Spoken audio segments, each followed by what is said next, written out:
Saya ucapkan shalom, saudara. Shalom. Apa kabar, saudara? Woi, luar biasa.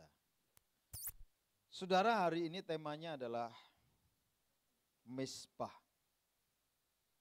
di Mamre. Ya. Mamre itu ya di Hebron, sama seperti Keramat Utara itu di Kota Magelang, begitu. Saudara, apa sih pentingnya Mezbah? Dan apa maksud Tuhan? Sehingga Tuhan membawa Abraham ini sampai di Mamre dan dia buat keputusan yang benar, yaitu membuat mezbah buat Tuhan di situ. Mari kita buka di dalam Kejadian 13. Ya, selama beberapa 2 minggu ini kita belajar tentang Abraham, saudara. Kejadian pasal yang ke-13 ayat 18. Ya. Dimulai dari ayat 14 saja. Kejadian pasal 13 ayat 14 sampai dengan 18. Setelah Lot berpisah dari Abram, berfirmanlah Tuhan kepada Abram, pandanglah sekelilingmu dan lihatlah. Dari tempat engkau berdiri itu ke timur dan barat, utara dan selatan. Sebab seluruh negeri yang kau lihat itu akan kuberikan kepadamu dan kepada keturunanmu untuk selama-lamanya. Dan aku akan menjadikan keturunanmu seperti debu tanah banyaknya, sehingga jika seandainya ada yang dapat menghitung debu tanah, keturunanmu pun akan dapat dihitung juga. Bersiaplah, jalanilah negeri itu menurut panjang dan lebarnya, sebab kepadamulah akan kuberikan negeri itu. Sesudah itu Abraham memindahkan kemahnya dan menetap di dekat pohon-pohon tarbantin di Mamre, dekat Hebron. Lalu didirikannya lah mezbah di situ bagi Tuhan. Jadi Abraham ini mendirikan mezbah itu karena apa? Respon dari apa yang Tuhan beritahukan kepada dia. Karena kalau saudara perhatikan dari ayat 14 ini, ya, dikatakan setelah Lot berpisah. Lot itu artinya apa, saudara? Lot itu artinya selubung. Jadi ternyata Lot ini menjadi selubung buat Abraham selama ini, sehingga dia apa? Tidak bisa mendengar suara Tuhan. Tidak bisa melihat janji Tuhan. Dan Tuhan tidak pernah memerintahkan Abraham itu mengajak Lot. Tapi Tuhan juga tidak pernah melarang. Artinya apa? Tuhan mengizinkan semua hal itu terjadi di dalam hidup seseorang. Keputusan itu dilakukan salah atau benar. Dan Tuhan sedang mengajar Abraham itu untuk bertanggung jawab. Nah, kalau saudara perhatikan di Kejadian pasal 12 itu, ya, dari Kejadian pasal 12 Tuhan memerintahkan untuk Abraham keluar dari Ur Kasdim. Tetapi di ayat 4 situ dikatakan, lalu pergilah Abram seperti yang difirmankan Tuhan kepadanya, dan Lot pun ikut bersama-sama dengan dia. Keputusan membawa Lot itu bukan keputusan Tuhan, tapi keputusan Abraham. Tetapi di dalam sepanjang perjalanannya, Lot itu selalu menjadi orang yang membuat masalah, saudara. Nah, di dalam hidup kita ini seringkali ada Lot-Lot. Dalam pelayanan itu ada Lot yang selalu menjadi troublemaker. Nah, Tuhan izinkan itu supaya Abraham ini belajar bertanggung jawab, saudara. Makanya kalau saudara sebagai suami, sebagai istri ya, saudara menganggap pasangan saudara sebagai Lot, saudara. Seringkali banyak orang menyesal akhirnya berpisah. Itu namanya orang yang tidak bertanggung jawab. Setelah punya anak nggak bisa pelayanan. Yang nyuruh punya anak siapa? Dia. Nah, berarti ini orang tua yang tidak tanggung jawab. Pak, anakku masalahnya begini, anakku masalahnya begini. Salah sendiri.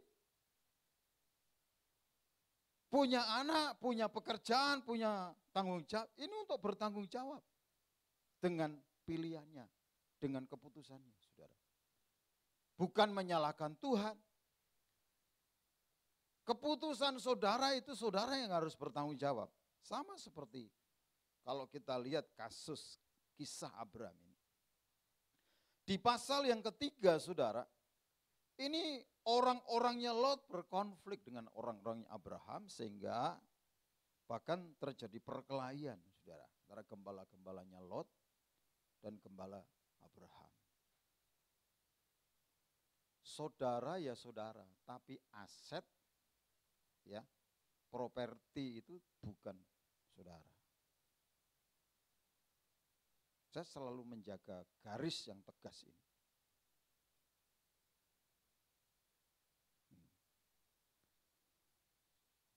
Kenapa, saudara?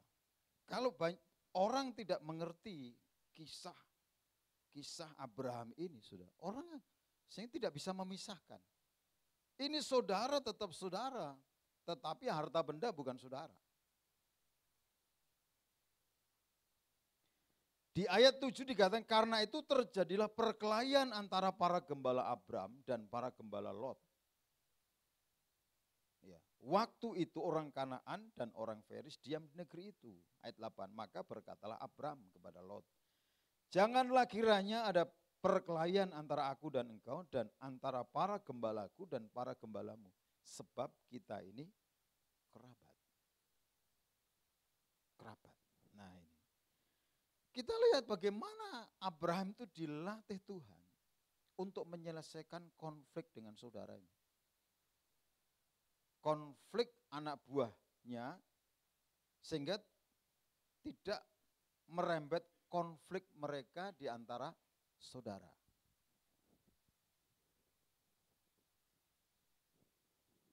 Dan akhirnya saudara, Abraham membuat pilihan kepada Lot. Kamu pilih mau kemana? Kalau kamu ke kanan, aku ke kiri. Dan akhirnya apa, saudara? Dua hal yang berbeda. Lot itu memutuskan berdasarkan apa yang dia lihat. Dan akhirnya dia tinggal di lembah Yordan. Disitulah di mana Sodom dan Gomora ada. Memutuskan berdasarkan apa yang dia lihat. Saudara, apakah kita enggak boleh melihat? Boleh. Tapi kalau keputusan berdasarkan yang saudara lihat, saudara kan gagal seperti Lot. Milih mantu berdasarkan apa yang dilihat, milih pasangan berdasarkan apa yang dia lihat. Hari ini, hari esok enggak tahu. Karena semua itu berkembang. Berubah, saudara. Milih pekerjaan, milih bidang usaha. Kalau berdasarkan apa yang dilihat hari ini, saudara, itu belum tentu menentukan hari ke depan. Tetapi Abraham itu, saudara perhatikan, membuat keputusan berdasarkan apa yang dia dengar. Makanya kalau anak itu tidak pernah belajar mendengarkan apa kata orang tuanya, anak itu tidak pernah akan taat dengan apa yang Tuhan katakan buat dia. Karena firman Tuhan jelas, setia dengan perkara kecil, dia akan setia dengan perkara besar. Tuhan mengajarkan itu bukan hanya perintah, saudara. Bukan hanya lewat perkataan. Pasal 12 Tuhan perintah. Pergi kamu. Nanti aku menyertaimu. Tapi saudara, apa yang diputuskan sendiri itu menjadi tanggung jawab sendiri. Kan seringkali saudara, saya ini konseling pernikahan yang orang tanya sama saya mau nikah dan sebagainya. Itu seringkali kan setelah kebakaran. Pernah suami istri sudah tanya, Pak kalau Pak Bambang boleh istri saya cerai. Loh, cerai aja. Dulu nikah enggak tanya-tanya saya, cerai mau tanya saya bilang gitu. Cerai saja kalau mau cerai. Saya tahu ini bukan laki-laki yang berani membuat keputusan. Dia hanya penjual kecap. Nanti dia akan ngomong-ngomong, Pak Bambang ini boleh suruh saya cerai dan sebagainya. Gitu kan. Karena sebenarnya ini laki-laki yang tidak gentle. Berani membuat keputusan, tidak berani bertanggung jawab. Orang-orang yang bercerai itu orang-orang yang tidak bertanggung jawab. Makanya kalau dia diberikan tanggung jawab, tidak pernah akan beres selanjutnya. Amin. Camkan ini saudara. Karena apa saudara? Ini sebuah pilihan. Dia pilih sendiri, dia tidak bisa bertanggung jawab. Makanya Tuhan ingin izinkan Abraham ini belajar dari Lot ini. Coba kita lihat, dia akan tanggung jawab enggak sampai selesai. Saudara perhatikan bagaimana Abraham itu tanggung jawab terhadap Lot. Karena dia sadar itu pilihan dia mengajak dia. Di dalam pasal ke-14, mari kita belajar. Pembuat masalah lagi. Sampai akhirnya Abraham mengerahkan kekuatannya. Ya kan? Karena Lot ini dan harta benda dirampas, ditawan Raja Kedorlaomer, saudara. Kemarin hari Jumat kita belajar. Tanggung jawab. Masih ada lagi. Karena dia memilih tinggal di Sodom dan Gomora. Dikasih tahu Tuhan, tuh saudaramu. Aku mau bumi hanguskan tuh Sodom dan Gomora. Abraham tanggung jawab, dia berdoa. Dan dia ingatkan saudaranya. Tapi pilihan kembali saudara. Akhirnya dia kehilangan istrinya. Banyak laki-laki yang tidak bertanggung jawab. Akhirnya kehilangan banyak hal. Kehilangan anak, kehilangan harta, kehilangan suami, atau kehilangan istri. Kehilangan itu, makanya seringkali untuk menyadarkan kita. Supaya cek apa sih tanggung jawab saya yang sudah saya lalaikan. Begitu saudara. Nah, mari kita perhatikan, ini Lot, ini selubung. Dan kalau dalam bahasa istilah nganyel ke Lot ini. Tapi kita lihat bagaimana Abraham itu tetap mengasihi. Amin. Dikerahkan 318 orang, itu berhadapan dengan raja-raja Kanaan, saudara. Dan itu mempertaruhkan nyawa. Karena dia saudara. Kasih tuh ke rekan. Bilang gini, aku tahu Lot yang ada di dalam hidupmu. Gitu. Selamatkan dia. Kasih dia. Ada banyak Lot-Lot yang di dalam hidup saudara. Yang seringkali menjadi selubung sehingga kita tidak bisa melihat rencana Tuhan. Yang seringkali menutup pikiran kita, menutup jalan kita. Sehingga kita tidak tahu kemana kita harus pergi. Maka Lot ini harus dipisahkan. Dipisahkan, berpisah dari Lot, tapi bukan lepas tanggung jawab. Ini saudara. Ada banyak orang sudah membuat keputusan-keputusan yang salah di dalam hidup. Tapi mari kita belajar dari Abraham. Abraham itu manusia biasa, tidak lepas membuat keputusan yang salah. Tapi satu hal yang kita belajar, dia bertanggung jawab. Jangan sedikit-sedikit, kalau boleh lalukan cawan ini daripadaku. Itu bukan cawan. Saudara, itu bukan cawan yang harus dilalukan. Itu tanggung jawab yang harus diselesaikan. Mari kita perhatikan saudara, setelah Lot berpisah daripada Abram, Tuhan berfirman kepada dia. Nah ini, ternyata yang menghalangi Tuhan berfirman ini adalah Lot ini saudara. Masih ada selubung, ada hal yang menutupi. Pandanglah sekelilingmu dan lihatlah dari tempat engkau berdiri itu ke timur dan barat, utara dan selatan. Hal yang pertama yang Tuhan janjikan itu adalah apa? Saudara. Kemenangan, saudara. Yaitu memberikan apa? Tanah.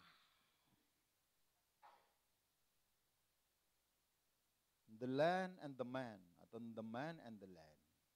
Manusia dan tanah itu seperti dua sisi mata uang yang tidak bisa dipisahkan. Makanya akhirnya manusia mati itu kembali ke tanah. Kalau orang itu diberkati Tuhan, ya, dia ini akan dipercayakan tanah, saudara. The man and the land. Karena Tuhan berkata, pandanglah sekelilingmu dan lihatlah dari tempat engkau berdiri itu ke timur dan ke barat, utara dan selatan. Sebab seluruh negeri yang kau lihat itu akan kuberikan kepadamu dan kepada keturunanmu untuk selama-lamanya. Untuk memiliki tanah, untuk memiliki negeri, ini perlu peperangan. Perlu ada sebuah tindakan. Maka perintah Tuhan yang terakhir itu adalah jalani. Karena tanah-tanah di Kanaan waktu itu dikuasai oleh raja-raja di Kanaan. Oleh orang-orang ya, raja-raja di situ. Dia harus menaklukkan. Sehingga untuk bisa menggenapi janji Tuhan ini, dia harus bertempur, saudara. Dia harus take over, harus ambil alih. Dia harus menggunakan hikmat. Bahkan saudara, untuk mendapatkan tanah di Gua Makpela, itu Abram harus menakar perak, saudara. Artinya dia harus bayar. Banyak orang berpikir kalau sudah dapat janji Tuhan, leha-leha janji datang sendiri. Ini orang yang cara berpikirnya salah, saudara. Harus diperjuangkan. Makanya ini kemenangan Abraham, saudara, janji pertama. Yang kedua adalah multiplikasi. Dikatakan begini, bersiaplah, ayat 16, dan aku akan menjadikan keturunanmu seperti debu tanah banyaknya. Sehingga jika seandainya ada yang dapat menghitung debu tanah, keturunanmu pun akan dapat dihitung juga. Yang kedua akan terjadi apa? Multiplikasi. Dari dua orang, akhirnya apa? Melahirkan keturunan yang tidak dapat dihitung. Ini sebuah multiplikasi. Saudara perhatikan, Tuhan itu memulai dari keluarga. Multiplikasi itu dimulai dari Abram dan Sarah. Dimulai dari laki-laki. Karena yang punya benih itu laki-laki. bukan perempuan. Makanya kalau ada orang mandul, itu sebenarnya yang mandul laki-laki. Karena kalau saudara perhatikan di dalam Matius, saya ajak saudara belajar cerdik. Matius pasal 1 ayat yang pertama. Dari ayat pertama. Inilah silsilah Yesus Kristus anak Daud, anak Abraham. Abraham memperanakkan Ishak, Ishak memperanakkan Yakub, Yakub memperanakkan Yehuda dan saudara-saudaranya. Saudara, Abraham itu laki atau perempuan? Laki. Yang memperanakkan adalah laki. Bukan perempuan. Benih itu benih laki-laki. Maka DNA itu identik dengan bapaknya, saudara. Ishak itu laki-laki, tapi dialah yang memperanakkan Yakub. Kita perhatikan, saudara, janji Tuhan. Ini multiplikasi dari keluarga. Tuhan panggil Abraham dan Sarah karena di pasal 12 ayat 1 dikatakan, berfirmanlah Tuhan kepada Abraham, pergilah dari negerimu dan dari sanak saudaramu dan dari rumah bapamu ini ke negeri yang akan kutunjukkan kepadamu. Tuhan berbicara kepada laki-laki. Makanya laki-laki ini telinganya harus mendengar. Amin. Kenapa yang dikasih tindik itu, dilobangi itu, kok enggak laki-laki, tapi perempuan? Karena memang ya, saudara, perempuan itu dikasih stigma, tanda. Karena dia ini tidak mudah mendengar, mudah membuat keputusan karena melihat. Dan saya buktikan, kalau laki-laki itu jangan jalan dari depan jeglang-jeglong kemarin, tidak ada yang bilang, wah aku tak ambil bagian, tapi perempuan lain. Dia begitu ini ada renovasi, dia langsung minta benih sama Tuhan. Itu perempuan. Karena dia buat keputusan berdasarkan yang dia lihat. Saudara. Makanya kalau sudah di mal-mal, di Matahari, itu semua produk untuk perempuan itu taruh di depan. Karena kalau lagi bonceng nengok itu langsung disuruh belok. Saudara. Kalau laki-laki itu di atas. Saudara. Senangnya yang jelimet-jelimet begitu. Saudara. Di sana. Gitu. Tapi pematiknya itu perempuan. Karena 97, sekian persen laki-laki itu nurut sama perempuan. Karena itu sudah dimulai sejak kitab Kejadian pasal 3. Kasih makan nurut. Racun padahal saudara. Nurut saja. Ya terserah ibu terserah mami aja lah. Begitu. Enggak taunya apa? Buah apel. Buah si malakama akhirnya saudara dimakan. Nurut saudara. Makanya banyak laki-laki akhirnya enggak punya jodoh, jomblo terus karena apa? Dia enggak mau nurut sama perempuan. Saudara. Itu korbannya itu. Korbannya Pak Lukas. Mari kita perhatikan saudara. Jangan lama-lama saudara ya. Dimulai dari keluarga. Makanya pentingnya membangun keluarga. Tuhan membangun keluarga, kemudian dia memberikan janji tentang multiplikasi. Dan saudara, janji Tuhan itu tidak sekonyong-konyong janji kemudian dia genapi saudara. Tetapi Abraham itu menantikan penggenapan janji Tuhan itu sampai hampir putus asa. Bahkan istrinya ini sudah putus asa. Sampai dia berkata, Tuhan itu hanya berjanji kepadamu bukan kepadaku. Sudah ambillah Hagar itu. Karena apa? Toh yang punya benih kamu. Dan akhirnya lahirlah Ismail. Dia melakukan karena mendengar saran istrinya. Jadi masalah sampai hari ini, saudara. Saran istri itu baik tetapi belum tentu benar. Tidak ada amin ya. Ya Pak, pokoknya aku ya terus. Itu orang tidak bisa, tidak namanya laki-laki yang tidak punya hikmat. Hikmat itu penguji. Ini yang tak dengar itu benar atau salah. Bukan lebih baik tak terima Pak daripada ribut. Nah ini seringkali laki-laki yang takut ribut. Lebih baik itu ribut di depan, saudara. Daripada menderita di akhirnya. Nangis di belakang. Ribut di depan aja.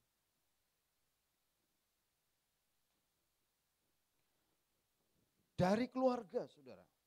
Tuhan ingin membangun keluarga untuk melahirkan generasi, untuk terjadi sebuah multiplikasi. Tetapi saudara, waktunya panjang sekali menanti-nantikan. Bahkan sampai Sarah ini mati pucuk. Tetapi Tuhan itu Tuhan. Dia yang berjanji, dia juga yang sanggup menggenapi. Masih percaya sama Tuhan? Kayaknya, coba kasih tahu kirian masih percaya nggak sama Tuhan? Gitu.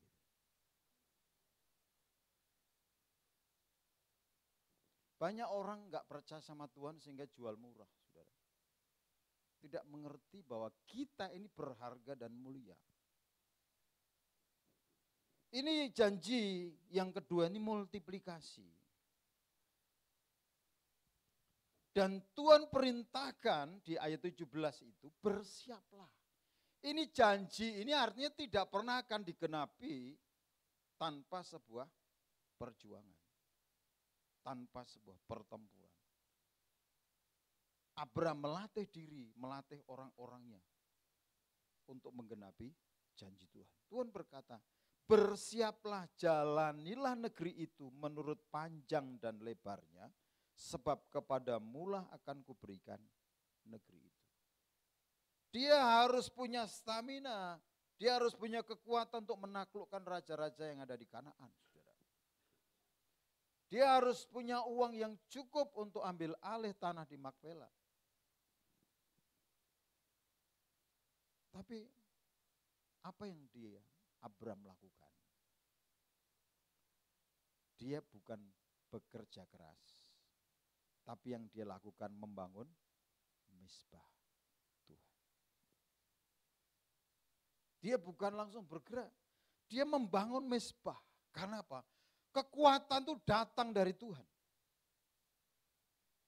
Makanya di ayat yang ke-18 dikatakan sesudah itu Abraham memindahkan kemahnya dan menetap di dekat pohon-pohon tarbantin.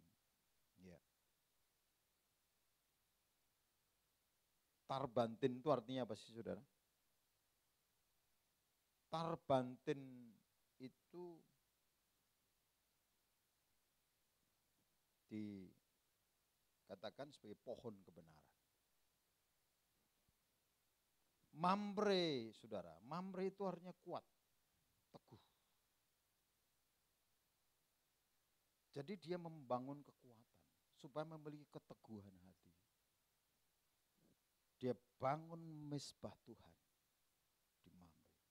Banyak orang mudah goyah, mudah ambil keputusan yang salah.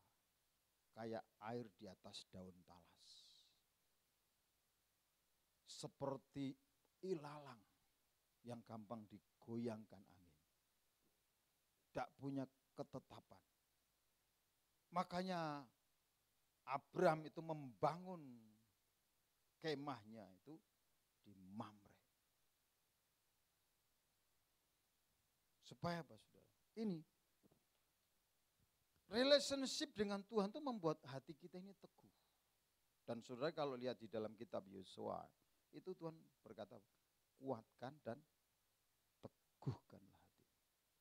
Karena perjalanan ini panjang, saudara. Banyak orang Kristen tuh senang hanya di ruang doa. Bahkan tidak banyak orang yang suka berdoa. Menikmati hadirat Tuhan. Setelah itu, begitu keluar dari ruang doa, menghadapi dunia yang nyata, tidak bisa mempraktekkan nilai pesan Tuhan yang dia terima dari ruang doa itu. Ada sebuah kemenangan, ada sebuah perjuangan. Tuhan berkata, bersiaplah, jalanilah negeri itu menurut panjang dan lebarnya. Bukan hanya melihat, seperti yang dikatakan ayat 15. Sebab seluruh negeri yang kau lihat, bukan hanya cukup memandang seperti ayat 14, pandanglah sekelilingmu dan lihatlah. Tidak hanya cukup di situ, tetapi ada effort. Kita harus berani bayar harga. Abraham itu berani, harus bayar, bersiap, jalanilah. Orang menjalani itu butuh stamina, saudara. Butuh kekuatan. Jalanilah negeri itu. Kenapa? Setiap tempat yang diinjak, itu dia berikan. Makanya pemalas itu tidak pernah akan menerima warisan, saudara. Makanya Amsal itu mengajarkan supaya pemalas ini belajar dari semut.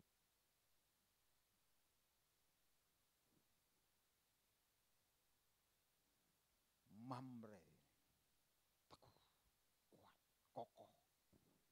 Karena pohon-pohon tarbanten yang ini adalah pohon yang kuat, yang jati. Pohon jati di sana, yang kokoh.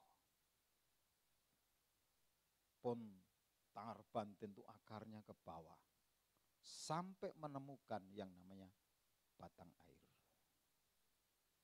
Saudara mungkin mau ada yang bertanya ketika di jalan di bawah itu, ada lingkaran, kalau yang memperhatikan. Itu dulu tidak ada. Tapi ini sengaja saya suruh buat. Karena itu tempat di mana sumber mata air. Air itu didapatkan sampai menemukan yang namanya batang air. Sehingga segala musim, segala keadaan itu tidak pernah kehabisan air. Dan itu sudah diuji. 1 minggu di Panjer, debit airnya tidak pernah berkurang. Konstan. Nah, orang yang punya, yang kuat, yang menemukan batang air, hidupnya akan stabil, saudara. Kokoh. Tidak mudah goyah. Situasi sedikit goyah. Dengar berita ini goyah lagi. Nah ini. Kalau saudara dan saya itu sudah melewati pandemi, harusnya kita itu enggak ada lagi khawatir. Karena kekhawatiran itu kemarin. Takut mati lagi. Kemarin kalau memang harus mati kemarin. Halo? Wah, aku kok masih. Saudara enggak lulus di pandemi ini. Kalau saudara lulus di masa pandemi, saudara menghadapi, saya hadapin. Orang bilang, jangan keluar kota, jangan keluar. Saya datang lagi. Pak, Surabaya hitam, jangan ke sana. Saya bilang, saya betul, saya ke sana. Tapi saya sembahyang, Tuhan aku takut jujur. Bahkan saudara, ini saya ngalami, ya kan? Dulu saudara ya kan di akhir zaman dikatakan yang satu diangkat, satu ditinggal. Saya berdua dengan teman saya ngopi duduk di kota Surabaya. Yang satu diangkat, satu ditinggal. Teman saya diangkat, maksud diangkat Satpol PP. Saya ditinggal, saudara. Nah ini, penggenapan ini. Saya ditinggal, akhirnya saya pulang. Karena yang bawa mobil dia, saudara. Mobilnya sudah kasih rantai, sudah nggak boleh pergi. Saya akhirnya malam-malam, wah tinggal pulang. Tapi kemarin ketemu di Surabaya, dia masih hidup. Karena padahal besoknya itu ulang tahun. Akhirnya ulang tahun di hotel Prodiu, saudara. Wah, pas ulang tahun dia cerita tangis-tangisan sama istrinya. Karena hanya bisa melihat di layar kaca. Itu masa pandemi, saudara. Nah, mari kita perhatikan, saudara. Membangun mezbah. Hebron itu artinya unity. Makanya ini kok BN-nya nggak ada Hebron. Hebron itu unity. Orang yang unity, dia akan kuat, tangguh. Makanya saudara ya, orang yang pernah terluka dan tidak selesai dengan pasangannya, entah dengan istri, entah dengan suami, atau dengan pacarnya mungkin, dia akan mudah goyah. Fragile, rapuh, gampang pecah. Makanya zaman dulu ada lagunya siapa? Gelas-gelas kaca. Karena apa? Fragile, gampang retak. Siapa yang hafal lagu gelas-gelas kaca? Enggak ngaku semua. Iya. Akhirnya yang nyanyi gelas-gelas kaca retak, bukan hanya retak, pecah juga, saudara. Hebron itu unity. Kalau orang itu unity, saudara, dia akan teguh, dia akan tangguh. Dan disitulah kekuatan tarbantin itu bertumbuh. Nama boleh tarbantin, tapi terbanting terus. Goyang gini lagi, goyang gini lagi. Harus tangguh dong.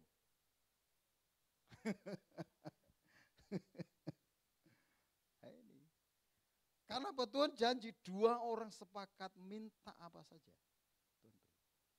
1 orang mengalahkan 1000, 2 orang mengalahkan 10.000. Dimulai dari unity. Hebron itu artinya unity. Artinya sehati.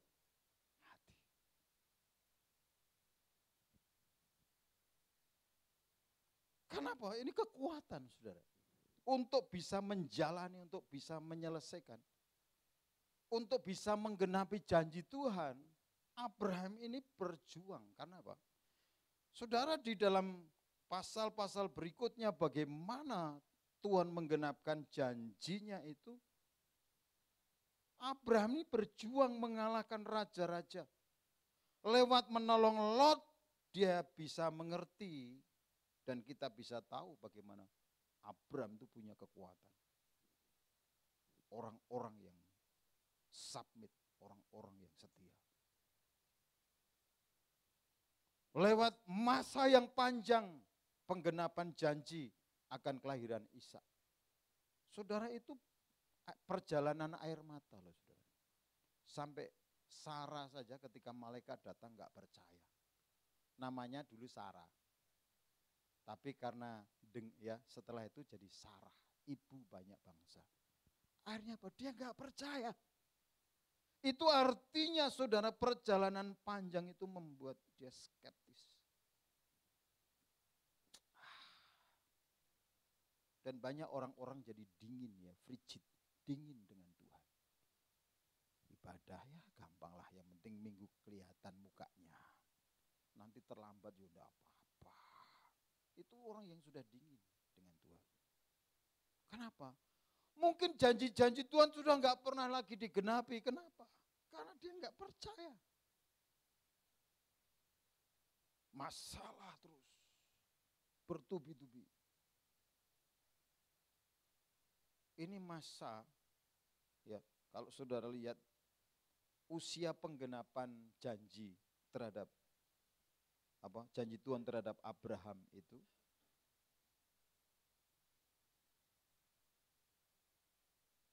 berapa tahun, saudara?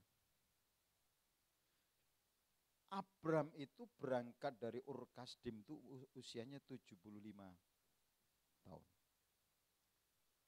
Penggenapannya umur 100 tahun. 25 tahun itu bukan perjalanan yang pendek, saudara. Itu perjalanan air mata, saudara.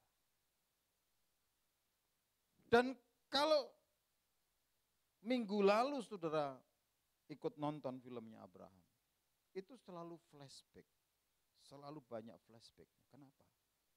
Abraham ini bukan manusia super, dia manusia biasa. Ketika dia diperintahkan untuk mempersembahkan anaknya Ishak itu, dia taat aja. Tapi di perjalanan itu pergumulan Tuhan. Dia kan renungkan, Tuhan kan yang janji bahwa Ishaklah yang akan menjadi ahli waris. Tapi kenapa ini? Kenapa Tuhan akhirnya dia memenangkan pergumulan itu? Dan sampai titik terakhir, ketika anaknya Ishak bertanya, Bapak, api ada, ya, kayu sudah ada, korban mana? Abraham itu dengan percaya nggak percaya, dia kuatkan, dia berkata, Tuhan yang akan menyediakan korban baginya. Iman itu yang akhirnya menciptakan, membuat dia melihat domba yang tersangkut. Ini perjalanan tidak mudah loh, saudara. 25 tahun ditambah sekian tahun lagi. Kalau Abraham ini tidak memulai dari membangun mezbah di Mamre ini, saya percaya tidak kuat. Makanya seberapa kuat saudara berlutut, saudara akan kuat berdiri. Kalau saudara tidak pernah berlutut, saudara tidak akan kuat berdiri. Karena selalu semakin tua itu problemnya ada di lutut. Kalau saudara tidak kuat doa, saudara tidak akan kuat berlari. Mata saudara tidak akan melihat. Abraham itu membangun pondasinya dengan membangun mezbah, dengan mendirikan mezbah. Banyak orang asal-asalan FA. Cepet-cepet. Tidak pernah punya waktu worship sendiri. Bangun mezbah lah dengan Tuhan. Jangan memiliki cara berpikir orang berdosa. Cara berpikir orang yang sudah jatuh dalam dosa itu adalah bekerja. Tetapi cara berpikir orang yang mengasihi Tuhan, utamakan Tuhan. Dan ini pondasi saudara, dia tidak pernah akan melangkah jauh di pasal-pasal berikutnya. Dan tidak pernah akan punya kekuatan mempersembahkan taat sampai di atas Gunung Moria. Dan tidak pernah dia punya kesempatan untuk peperangan dan memenangkannya. Dan mengalahkan raja-raja di Kanaan. Bahkan tidak pernah akan menikmati yang namanya Berseba. Mata air yang berlimpah-limpah dalam hidupnya. Kalau tidak dimulai dari mezbah ini. Banyak orang tidak suka bangun mezbah. Tetapi saudara, ini saudara, pondasi berlutut ini. Lutut ini kekuatan. Saudara tidak kuat berlutut, saudara tidak pernah akan kuat berlari. Karena apa? Pondasi. Sama seperti kalau kita membangun gedung. Ya. Ukuran pondasi itu harus sebanding dengan bangunan yang akan didirikan. Kalau tidak sebanding, bisa roboh. Kenapa banyak orang Kristen itu roboh? Naik sedikit, ya, diberkati sedikit udah roboh, murtad, ya, mualim, pondasinya nggak kuat, tidak pernah berdoa, karena orang tuanya tidak pernah mengajarkan, kasihlah Tuhan Allahmu dengan segenap hatimu. Selalu yang diajarkan hanya cari duit, cari duit, cari duit. Makanya banyak orang Kristen kayak pahlawan yang sudah almarhum, saudara. Wajahnya wajah mengenaskan. Mari kita belajar. Ini Abraham, ini hari ini kita bisa lihat happy endingnya sampai generasi kesekian, saudara. Dan pondasi-pondasi yang dibangun dalam hidupnya, yaitu relationship-nya dengan Tuhan. Hubungannya dengan Tuhan. Dia mendapatkan banyak aset dan properti ini kan karena keintimannya dengan Tuhan. Bukan karena kekuatan dia. Bahkan, saudara, dia menjadi orang yang terpandang, terhormat. Karena seperti yang Tuhan janjikan, ya, di ayat yang kedua pasal 12 itu, aku akan membuat engkau menjadi bangsa yang besar. Hari ini sudah digenapi. Dan memberkati engkau serta membuat namamu masyhur dan engkau akan menjadi berkat. Jadi namanya masyhur, dan menjadi berkat sampai hari ini. Makanya Bapak Ibu Saudara, jadikan firman itu cermin. Amin. Dan mintalah anugerah untuk menjadi pelaku. Jangan hanya pendengar setelah dari lantai 2, lantai 1 hilang semua. Hari Senin udah lupa, di FA ditanya nggak ngerti, ngepek, baca lagi. Nah, saudara kalau nggak dapat rema, saudara kan hidupnya itu flat. Tapi minta kepada Tuhan sungguh-sungguh kekuatan. Supaya apa yang Tuhan janjikan kepada Abraham itu digenapi dalam hidup kita. Dasarnya di mana? Galatia 3:14 itu. Yesus Kristus telah membuat ini supaya di dalam Dia berkat Abraham sampai kepada bangsa-bangsa lain, sehingga oleh iman kita menerima roh yang telah dijanjikan. Orang-orang di perjanjian baru menerima roh yang dijanjikan. Dengan apa? Ketekunan. Dia menanti-nantikan. Ketekunan itu tidak bisa diwakilkan suaminya atau istrinya, anaknya, diwakilkan orang lain, tidak bisa. Sampai menerima apa? Roh yang dijanjikan. Karena ini adalah akses. Abraham membangun mezbah ini, saudara. Karena membangun relationship-nya dengan Tuhan. Dan dia terima kekuatan. Dan sampai akhirnya dia menerima penggenapan janji Tuhan. Amin. Mari kita bangkit berdiri, saudara. Kita minta anugerah Tuhan pagi hari ini. Supaya kita bukan hanya membaca kata Tarbantin, kata Mamre, dan kata Hebron. Tapi kita mengalami dan punya kerinduan membangun unity. Kalau di keluarga saudara saya tidak unity, saudara tidak pernah akan bisa unity di gereja. Karena unity itu dimulai dari kelompok yang paling kecil, yaitu keluarga. Di FA bagaimana bisa unity? Di rumah saja nggak bisa unity. Tuhan memulai dari Abraham, mulai dari orang sekitarnya, kemudian sampai kepada bangsa.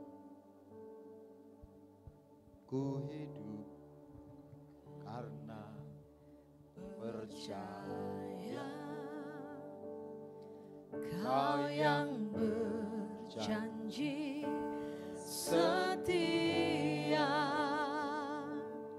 pengharapanku selalu ada di dalam-Mu.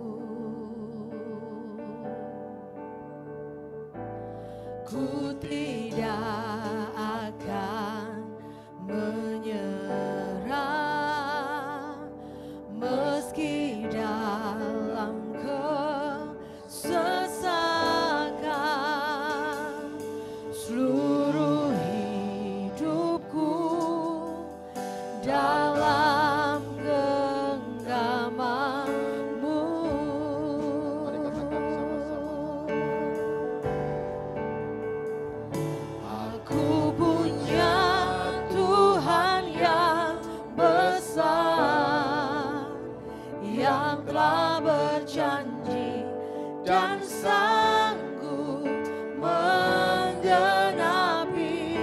Imanku bersepakat percaya kuasa-Nya. Ku terima sekarang kemenangan dari-Mu. Kami terima kemenangan dari-Mu. Amin. Seperti Abraham menang. Kami terima kuasa multiplikasi. Sehingga kami akan melahirkan keturunan-keturunan. Amin. Kami akan mengembang ke kanan dan ke kiri. Dan kami menggenapi janji-janji Tuhan. Amin. Haleluya. Haleluya. Ini kerinduan hamba.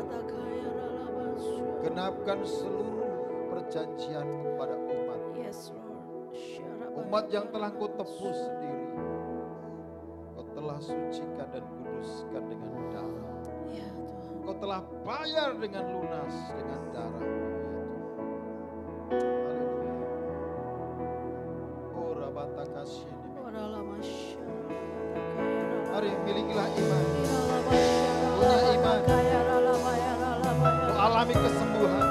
Yes, Punya Lord. iman. Kau alami terobosan finansial. Terobosan di dalam usaha pekerjaanmu, dalam keuanganmu, dalam hubungan-hubungan rumah tanggamu.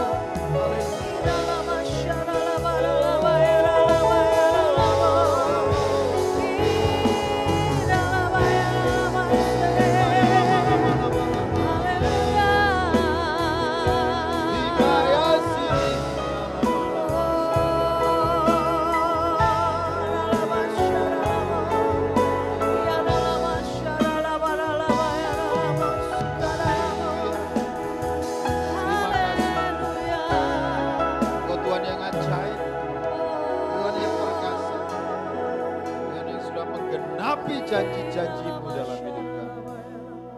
Dan terus kami akan menggenapi, yaitu menjadi berkat bagi semua. Jadi berkat buat bangsa-bangsa. Terima kasih Tuhan. Kami percaya, kamilah anak-anak Abraham, Amin. keturunan Abraham. Oleh karena iman kami Ya, kepada Tuhan. Kristus Yesus, sehingga kami menerima roh yang Tuhan janjikan itu. Sehingga kami, itulah yang membuat kami berkata, ya Aba, ya Bapa. Terima kasih Tuhan. Dan sebelum kami kembali ke keluarga kami masing-masing, karena kami percaya Kau sedang membangun hidup kami, hidup keluarga kami, dan jadikan kami berkat. Jadikan kami jadi orang-orang yang bertanggung jawab. Kami bukan hanya membuat keputusan berdasarkan karena kami melihat, tapi lebih dari itu, karena kami mendengar suara Tuhan. Terima kasih, menganugerahkan kekuatan supaya kami dapat menyelesaikan pertandingan iman sampai garis akhir. Amin. Kekuatan untuk menjadi penabur-penabur benih. Kekuatan untuk menjadi orang-orang yang mengulurkan tangan. Dan kekuatan menjadi orang-orang yang menuai dari benih yang kami taburkan. Terima kasih Bapa, kami tidak henti-hentinya untuk terus berdoa menjadi rumah doa bagi negeri, bagi bangsa, bagi kota, bagi pemerintah, bahkan pejabat-pejabat tinggi di negeri ini. Karena rencanamu besar buat Indonesia. Rencanamu besar buat Indonesia. Engkau yang menurunkan raja-raja dan menaikkan raja-raja. Engkau yang mengaruniakan hikmat kepada pejabat-pejabat tinggi negara. Sehingga mereka takut akan Tuhan. Terima kasih Bapak. Dan kami terus akan menjadi rumah mujizat. Karena apapun yang Tuhan izinkan terjadi dalam hidup kami, itu menjadi pijakan buat kami dan memenangkan setiap pertempuran iman. Dan kami melihat mujizat Tuhan dinyatakan. Sehingga kami dapat menjadi rumah kabar baik bagi semua orang.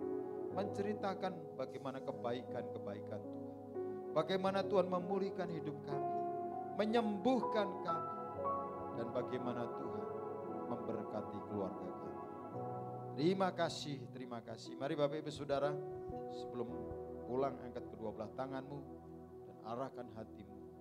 Sebab Tuhan mau memberkati engkau, supaya engkau menjadi berkat. Tuhan memberikan kekuatan kepadamu, supaya engkau sanggup berjaga-jaga. Sanggup menanti-nantikan penggenapan janji Tuhan. Sanggup untuk menjadi penuai-penuai dari benih yang kau taburkan. Dan sekarang terimalah berkat, anugerah, damai sejahtera dan sukacita yang berlimpah-limpah dari Bapa di sorga.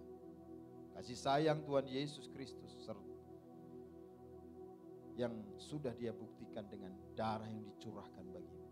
Sehingga semua berkat yang dijanjikannya kepada Abraham, kepada Ishak, kepada Israel itu digenapkan dalam hidupmu, keluarga rumah tanggamu, usaha pekerjaanmu, studi kuliah pelayananmu, dan Tuhan membuat engkau berhasil, berkelimpahan dan berkemenangan.